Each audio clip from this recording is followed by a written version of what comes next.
என்ன யோசிக்கிற ரேவதி? நான் எதுவும் யோசிக்கலக்கா. பொய் சொல்லாதடி. நான் தான் சொன்னேன்ல, எம்டி சார் உன் கழுத்துல மாலை போடுவாருன்னு. இப்ப அது நடந்துருச்சா? அக்கா, என் கழுத்துல மாலை விழுந்தது அவருக்கே தெரியாது. தற்செயலா அவரோட கைப்பட்டு மாலை என் மேல விழுந்துருச்சு.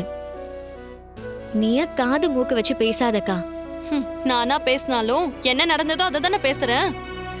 நீ ஒத்துக்கிட்டாலும் ஒத்துக்கலனாலும் நான் சொன்ன விதிதான் அவர் கையால உனக்கு மாலை போட வச்சிருக்கு.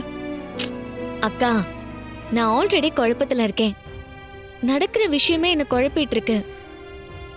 நீயும் உன் பங்குக்கு ஏதாவது சொல்லி என்ன குழப்பிட்டு இருக்காதக்கா. இல்ல, நான் சொல்றது எல்லாமே உனக்கு ஒரு தெளிவு வரணும்ன்ற நோக்கத்துல தான் சொல்றேன். உன் மனசு அவரை விரும்புதுன்னு நான் ஃபீல் பண்றேன். அப்படிலாம் இல்லைன்னு சொல்லி உன்னை நீயே ஏமாத்திக்க போறியா ரேவதி? நான் இதுக்கு என்ன ஏமாத்திக்கணும்? சார் என்ன விரும்புறாருன்னா அவரே நேரடியா என்கிட்ட சொல்லட்டும். நீ எவ்வளவுதான் வீம்பா இருந்தாலும் அந்த மாலை உன் கழுத்துல விழுந்தது சும்மா இல்ல ரேவதி. சீக்கிரமே உனக்கு அது புரியும்.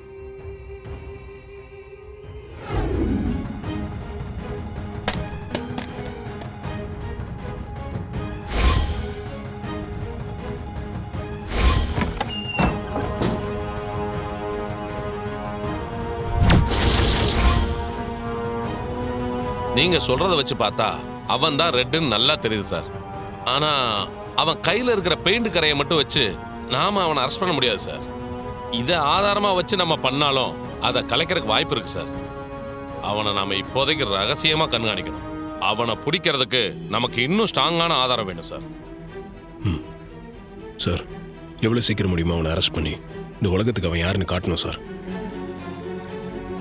சார், நமக்காக இந்த அம்மா அவங்க உடம்புக்கு முடியாத பொண்ணை வச்சு நிறைய ரிஸ்க் எடுத்திருக்காங்க. அவங்களுக்கு எந்த ப்ராப்ளமும் வராமல் பார்த்துக்கணும் சார். கண்டிப்பா சார். இதெல்லாம் நீங்க என்கிட்ட சொல்லவே வேணாம் சார். கண்டிப்பா ஃபோர்ஸ் போட சொல்றேன் சார்.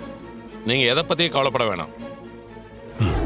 அவங்க கம்பெனி டீடைல்ஸ் எல்லாமே கொஞ்சம் பார்த்து கிளியர் பண்ணி விடுங்க sir. I call you back. Chamundeshwari அம்மா இருக்காங்களா? அவங்க இல்ல சார். சாமுண்டீஸ்வரி அம்மாவை தான் பார்க்க வந்தேன். அவங்க இல்ல போல. என் பொண்ணுக்கு ஸ்கூல் ஃபீஸ் கட்டுறதுக்கு கொஞ்சம் பண உதவி வேணும். என்ன ஃபீஸ் கட்ட பணம் வேணுமா? நீ என்ன என்கிட்ட கொடுத்து வச்ச மாதிரி கேட்குற? கேட்கறது பிச்சை, இதுல படிப்புன்னு பொய் சொல்ல வேண்டியது. இங்க ரவுடிய பண்ண அட்டகாசத்தை போலீஸ்ல புகார் கொடுக்க நீங்க போனீங்க. ஆனா நான் என் குலசாமியை கும்பிட போனேன். அவர் குலசாமின்னு சொன்னது எங்க கார்த்தி தம்பியை தான். அம்மா, கார்த்தி தம்பி தான் அவங்க அம்மாவோட ஞாபகமா சாப்பாடு போடுறாருமா. ஊரு பிரச்சனை வீட்டு பிரச்சனை எதுவா இருந்தாலும் தம்பி தான் தீர்த்து வைப்பாரு. உண்மையிலேயே அவர் எங்களுக்கு காவல் தெய்வம் மாதிரிமா. என்ன இது? எல்லாரும் கார்த்தியை பத்தி ஊருக்குள்ள பெருமையா பேசினாங்க. ஆனா உதவி கேட்டு வந்தவங்களை இப்படி தரைக்குறைவா பேசுறாரே. அம்மா வணக்கம். வணக்கம். வணக்கம் தம்பி. என்னாச்சுமா?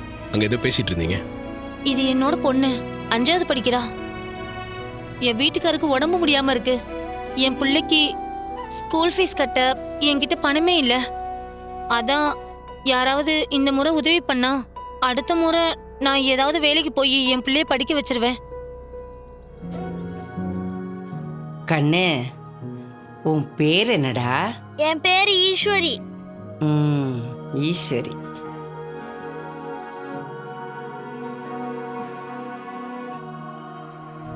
இந்தாங்கம்மா, இந்த பணத்தை அவ படிப்பு செலவுக்கு வச்சுக்கோங்க. இந்தாங்க, இதுல ஃபோன் நம்பர் அட்ரஸ்லாம் இருக்கு. ஒரு வாரம் கழிச்சு அதுல இருக்க நம்பருக்கு ஃபோன் பண்ணுங்க. உங்களுக்கு ஒரு வேலைக்கு நான் ஏற்பாடு பண்றேன். ரொம்ப நன்றி தம்பி.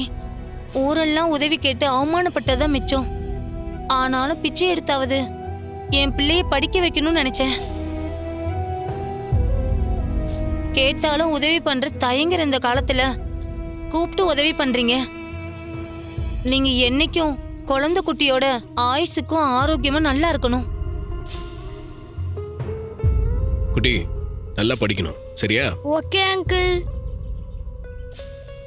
ரொம்ப நன்றிம்மா. நான் வரேம்மா. பிள்ளைய நல்லா படிக்க வச்சிரு. நல்லா படி. என்ன? அண்ணா நிறுத்துங்கண்ணா, நிறுத்துங்க. அம்மா ஒரு நிமிஷம். நீங்க சாமுண்டீஸ்வரி அம்மா வீட்ல இருந்தீங்களே அவங்க தானம்மா? என்னம்மா, என்ன விஷயம்? ஏன் பதட்டமா வரீங்க? உங்க குழந்தையோட படிப்பு செலவுக்கு நீங்க உதவி கேட்டு வந்தீங்க.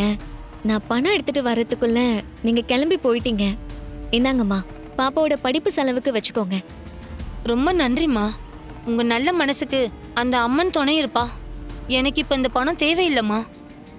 நான் கேட்காமையே ஒரு மகராசன் எனக்கு பண உதவி பண்ணிட்டாரு. பணம் கிடைச்சிருச்சா? உங்களுக்கு இந்த ஊர்ல யாரு தெரியும்? யார் உங்களுக்கு பணம் கொடுத்தது? நான் அழுதுட்டே கோயில் பக்கம் போனேம்மா. அங்கிருந்த ஒரு தம்பி என் கஷ்டத்தை கேட்டு அவரே என் பொண்ணோட படிப்புக்கு உதவி பண்ணாருமா. மேலும் பண உதவி வேணும்னா கேளுங்க, விசிட்டிங் கார்டையும் கொடுத்து எனக்கு வேலையே ரெடி பண்ணி தரேன்னு சொன்னாருமா. உங்களுக்கு யார் உதவி பண்ணான்னு தெரியுமா? பணத்தை வாங்கிட்டு வரும்போது எனக்கு உதவி பண்ண அந்த புண்ணியவாணி யாருன்னு அங்க இருந்த ஊருக்காரங்க கிட்ட கேட்டேன். அவங்க தான் சொன்னாங்க, அவர் இந்த ஊர் பெரிய ஐயா ராஜா சேதுபதி ஐயா பேரு கார்த்தின்னு சொன்னாங்க.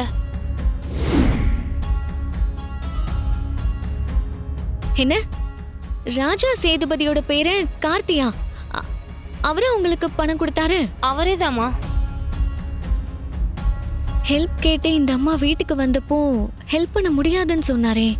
அதுவும் இல்லாம நான் வரும்போது கார்த்தி வீட்ல தான் இருந்தாரு. அப்புறம் எப்படி உங்களுக்கு ஹெல்ப் பண்ணிருப்பாரு? ஒருவேளை கார்த்தி நிஜமாவே இந்த அம்மாக்கு ஹெல்ப் பண்ணணும்னு நினைச்சிருப்பாரோ? நான் தான் அவரை தப்பா புரிஞ்சுக்கிட்டேனா? ஒரே குழப்பமா இருக்கே. அம்மா, அவர் எங்க இருக்காருன்னு உங்களுக்கு தெரியுமா? எனக்கு அவரை காட்ட முடியுமா? வாங்கம்மா, நான் கூட்டிட்டு போறேன். அண்ணே ஒரு நிமிஷம் இருங்க, வந்துடுறேன். சரிங்க மேடம். இங்கதான் ராஜா சேதுபதியோட பேர்னு பாத்தீங்களா? ஆமாம்மா, நான் இங்கேதான் பார்த்தேன். ஆனா இப்ப இந்த தம்பியை காணுமே. வாங்கம்மா, அந்த பக்கம் போய் பாப்போம்.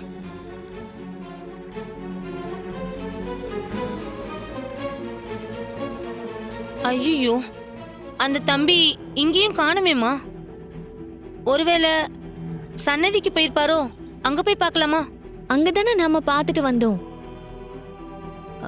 இங்கேயும் இல்லனா ஒருவேளை வீட்டுக்கு கிளம்பி போயிருப்பாரோ? இல்லம்மா, அவரு வீட்டுக்கு கிளம்பலாம் வாய்ப்பில்லை. இங்கேதான் எங்கேயாவது இருப்பாரு. வாங்க, அந்த பக்கம் போய் பார்ப்போம்.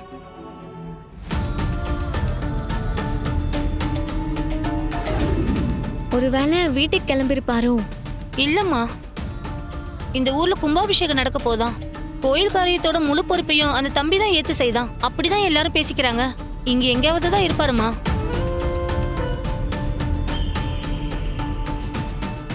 அம்மா, கார்த்தி மாமா அங்க இருக்காங்க.